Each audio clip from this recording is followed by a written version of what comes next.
Hi, I'm Shantanu and I love photography. I especially love to shoot colorful star trails or the Milky Way with some interesting landscape or man made feature. I've been shooting nightscapes for last 5 to 6 years and I have been uploading my images on the social media accounts. I have a few followers and in fact recently I uploaded a time lapse sequence which I shot in the region of Kutch in the month of February March 2022. And some of the comments that I received suggested that people would like to know how I made this time lapse sequence. So I said, why not? And that's why this particular tutorial video. Let me tell you that the way I have made it is one of the many ways that you can make such time lapse videos. There is no right or wrong method. I used this particular method because the softwares that I use generally, uh, I know how to use them, how I'm comfortable using them, and they're available with me. So this is how I made it. You have options of making it another way, so feel free to do. Basically, what one should be aware of is the process how I made this particular video. So first I'll show you the time lapse sequence and then I will take you along with me as to how I created this particular video.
Okay, so the softwares that I have used are primarily the Adobe Camera Raw along with Photoshop. Uh, Star Stacks, it's a free to download software available for both Mac and Windows platforms. And of course, I used finally the iMovie on the Mac platform.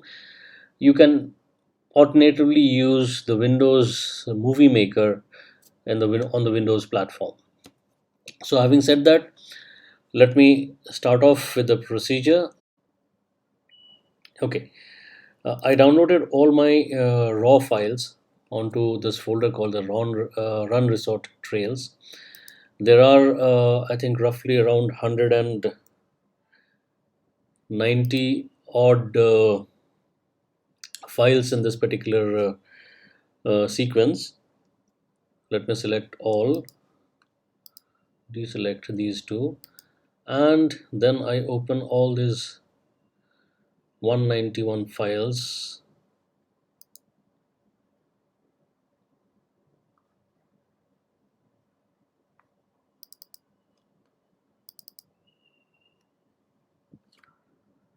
in Photoshop. Now, since these are raw files, they will first open onto Adobe Camera Raw, where I'll be doing the basic edits and then saving these files as JPEGs.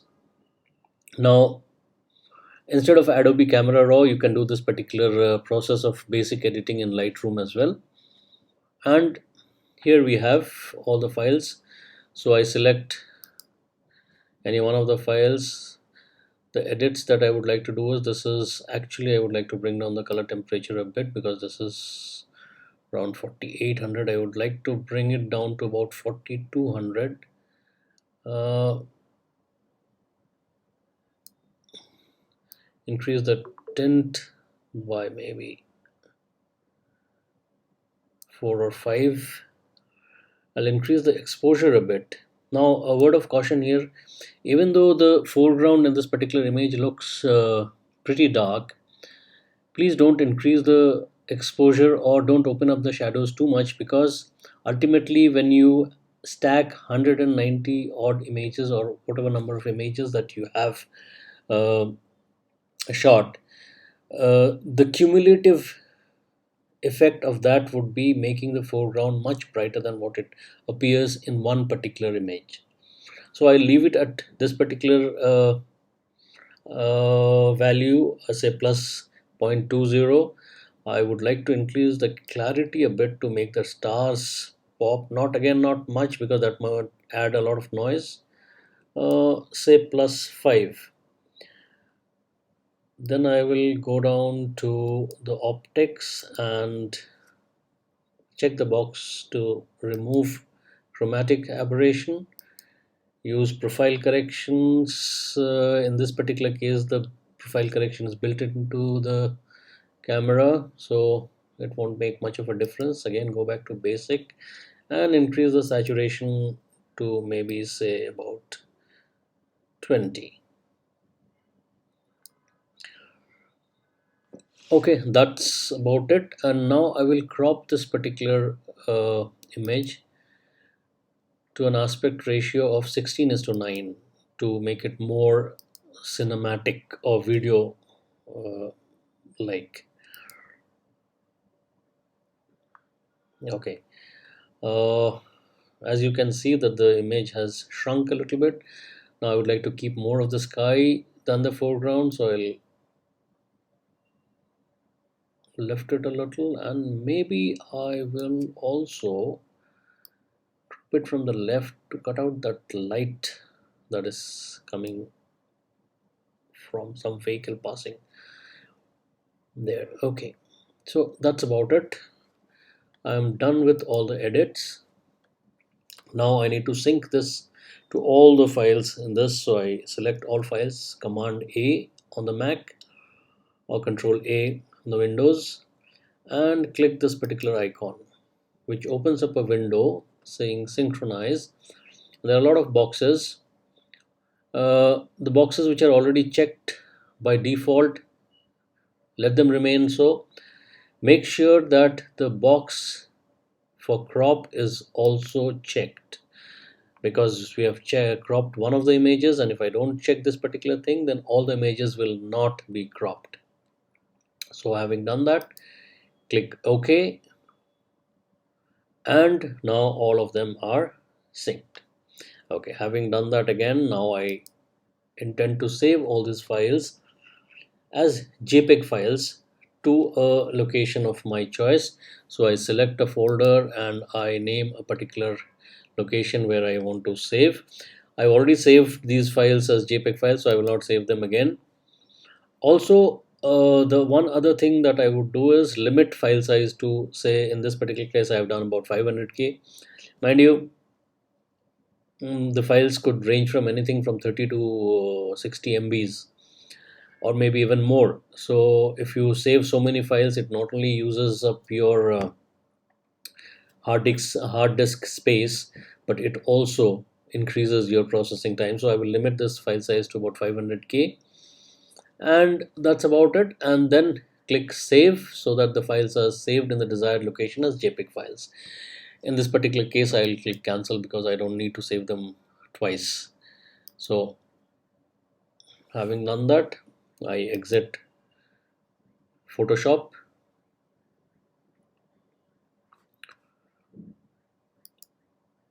and okay, so this is the folder where I have saved all the JPEG files. So let me just cross check again, select all, command A, and I have 187 files. Okay, I might not have selected a couple of files here and there, so it doesn't matter. Now, the next step I would do is now open the software called Star Stacks.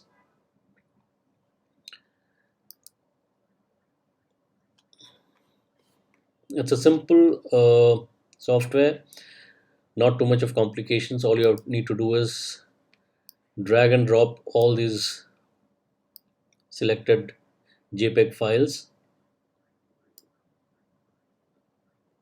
and once this particular window is populated, it says you can see the first image here, and all you need to do is go over to the right window where you have this blending mode. You have a very few options over there: gap filling, darken, add, subtract, but please go with the lighten blending mode. That would do. You may or may not click the comet mode. Not necessary. What it will do if you click the comet mode is that the trails will become like comets, with thicker on the one side and thinner on the other side. I leave it to your personal taste or choice whether you want to click on the comet mode or not. It is not necessary. What is important is we also check this particular box called save after each step.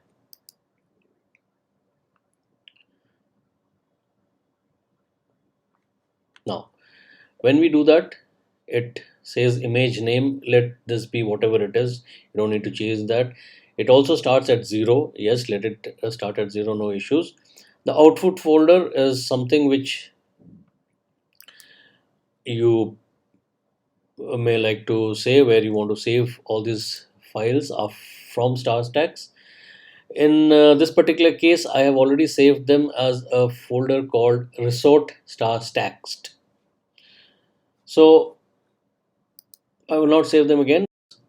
Okay, having said that, once you do this, you can click this process of start processing. And once you do that, all these files will be saved in your desired location. Again, they will be saved as JPEG files. So now I've already done that particular process. So I'll just get out of this, and this is your star stacked files. Okay, I'll just show you. This is the first image. So this is just the first image where the stars are still pinpoint. Subsequently, maybe a little later, this is one of the maybe the 20th or 30th image, where now you see that the trails are forming. Another image, this is the 93rd image. Now you see the trails are much more prominent, and you can make out how the trails have formed. And towards the end, as you can see, that the trails are now long and dense, and the sky is covered with star trails. So these are the various images that the StarStax program has saved as JPEG files. Now, what we do in this particular case is we open the Photoshop software. Now, uh, we don't open those files, click on those files and open them in software as we generally do. In this particular case, be very careful. First, open the software, the app, Photoshop app. And once you have opened the Photoshop app, go to this open tab and click it. Now, then you can go to the folder where you have saved the StarStax files, and click only on the first image. Please don't select all images, click only on the first image, and then go down below here and save image. Check the box saying image sequence. Once you have done that, click open, and then it will ask for frame rate. Now, this is again up to you how many frames per second you want to display. Generally, in a movie, 24 frames per second is the standard mm, frame rate to create the impression of motion. You can go higher, you can go lower. In this particular case, I had selected 15 to make the trails form a little slower than usual so that the effect is more visible. So I'll keep it at 15. You may select 24 or 23, or I leave it to your choice basically. And click OK. Once I click OK,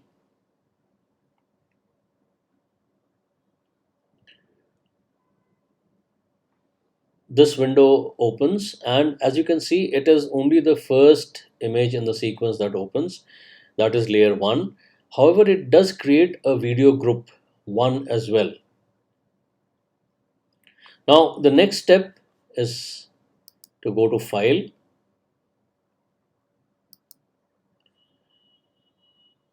go to export. From the drop down menu, go to the last option of render video. This particular file opens. As you can see, it will save as an MP4 file. You can name the file suitably. Maybe in this particular case, I will put it as run resort st move.mp4. Uh, as far as the size is concerned, you can select all these sizes, HDTV, HDV, whatever. I choose the 720 pixels option so that the file size is the ultimate output file size is manageable. It doesn't become too large. And having done that, you can leave all other frames as they are and click on render. Okay, that's about it. Now let the computer do its job. It will render a video, exporting video, etc. So I've already done that particular process, so I will cancel this and I'll get out of Photoshop. I don't need to save this. Okay. Now, having done that, I have explained to you the process of creating one sequence. Uh, as you can see, following the similar process. Okay, before I do that, let's look at the sorry, image sequence or the time-lapse sequence I've created from the first set of images. This is the run resort st move mp4, and as you can see, this is the first sequence. Also, if you note what I had said earlier, that the foreground, as you can see, is much brighter than what appeared in the first image. Okay, so that is the first sequence, time-lapse sequence created from the first set of images. And similarly, I have created 5 different sequences, all shot in Kutch over a period of 5 nights uh, that we had traveled across the region of Kutch in the month of February, March, as I had mentioned earlier. And I have 5 MP4 files. So the next step would be to combine these files. So I would be opening iMovie,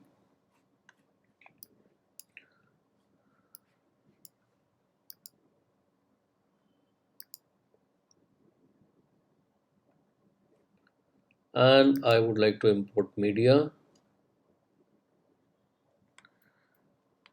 Okay, I go to desktop, I go to ST movies, and I select the movies Run Resort. This is one, this is another, this is another. Then we have Kearney Temple, and we have this particular. So we have selected the 5 that we had error, and we import these files into iMovie. Having done that, now I can place these clips on the timeline.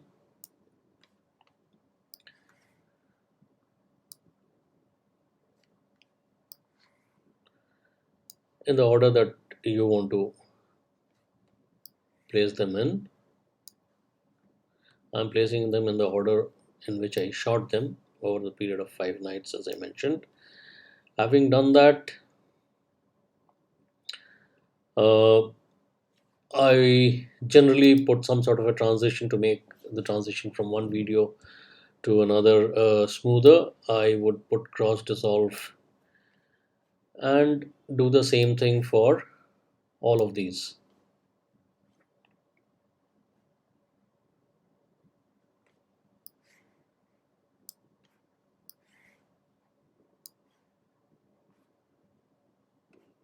Okay, I think that is done. Now, in case you want to add a music, you need to import that music file onto this into this project or iMovie project file. In this particular case, I only selected one of the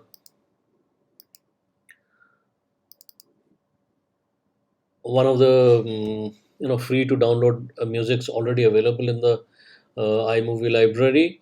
And having done that, I think I selected one of these because, as you can see, it's a 53-second long movie. So I selected an a matching sequence of, say, okay, and put it on below the timeline. And having done that, I play the preview once.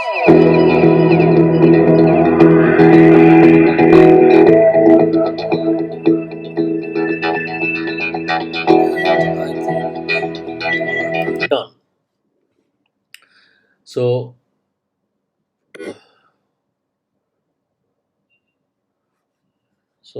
what we do now is we go back to projects, save it as, say, my movie. Okay, and I share this file.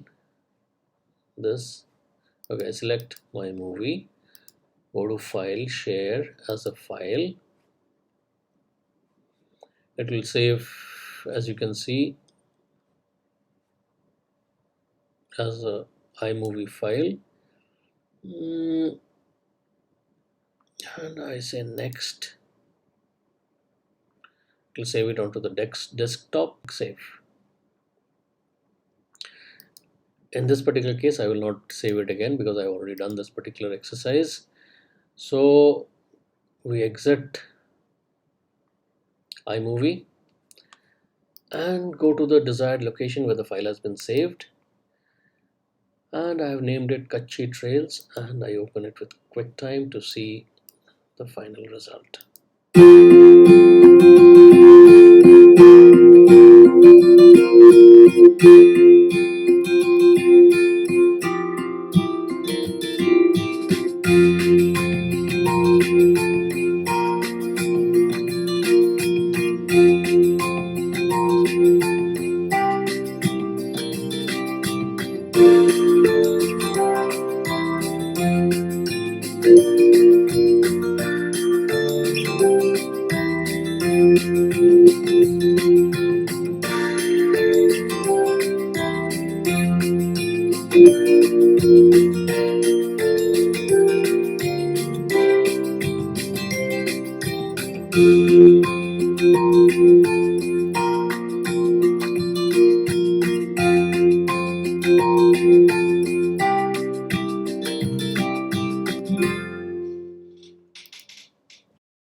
Well, that's it then. Hope you will be benefited by watching this, and some of you who wanted to learn how to make such time lapse sequences would be able to make your own time lapse sequences. And if you find it useful and if you like it, do give me a shout out. Do convey that you liked it, and also you can share this tutorial with as many of your friends as you can.